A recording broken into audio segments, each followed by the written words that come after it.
गजाननाला वंदन करून, मातपित्याला नमन करून, आज मी तुम्हाला गीतेच्या 15व्या अध्यायाचे महात्म्य सांगत आहे. जे श्रवण केल्याने सर्व दुःखातून मुक्ती होते.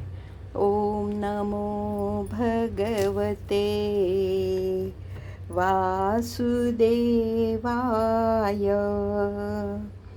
ओम नमो भगवते वासुदेवाय. गोपाल कृष्ण भगवान की जय. वास्तविक तो घोडा गुणाने उच्च नामक घोड्यासारखाच होता. स्वरूपाने तर तो आगरच होता. वैश्वपुत्र घोड्याला घेऊन आला आणि राजाने त्याला पाहिले. उत्तम घोड्याची लक्षणे जाणणाऱ्या राजाच्या अमात्याने त्याची फार प्रशंसा केली. ती ऐकून राजाला फार आनंद झाला आणि त्याने वैष्णवपुत्राला मागितले तितके सुवर्ण देऊन ताबडतोब त्या घोड्याला खरेदी केले. काही दिवसानंतर एके दिवशी शिकारीला जाण्यासाठी उत्सुक होऊन ते राजा त्या अश्वावर आरूढ होऊन वनामध्ये गेला. तेथे एका हरणाच्या पाठीमागे त्याने आपला घोडा लावला. सर्व दिशांनी मागून येत असलेल्या राजाच्या सैनिकांची संगत सुटून ते हरणाच्या अभिलाषेने फार दूर निघून गेले.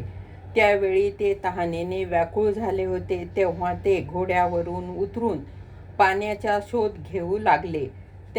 त्यांनी घोडा एका झाडाच्या फांदीला बांधून स्वतः एका मोठ्या शिळेवर चढून गेले. थोडेच अंतर चालून गेल्यावर त्यांना तेथे दिसले की एक पानाचा तुकडा हवेत उडत येऊन त्या शिळेवर पडला. त्या तुकड्यावर गीतेच्या अध्यायाचा अर्धा श्लोक लिहिलेला होता. राजा तो श्लोक वाचू लागले.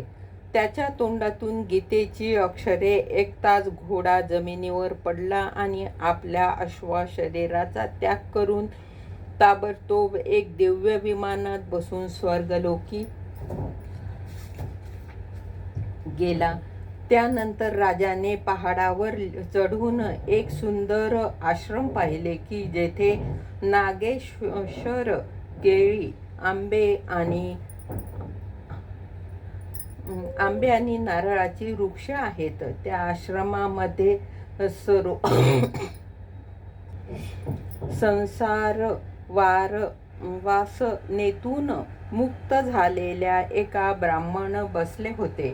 राजाने त्यांना प्रणिपात करून मोठ्या भक्तीने विचारले, माझा घोडा जो आता या स्वर्गाला गेला आहे त्याचे काय कारण आहे?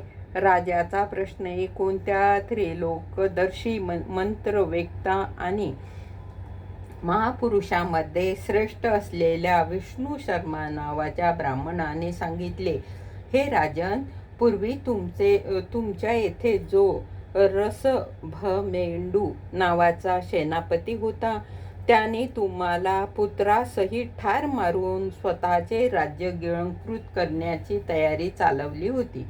अशातच अतिसाराच्या आजाराने त्याचा मृत्यू झाला. त्यानंतर त्याला पापामुळे त्याचा घोड्याच्या योनीमध्ये जन्म झाला. गोपाल कृष्ण भगवान की जय. राहिलेला आता आपण उद्या घेऊ.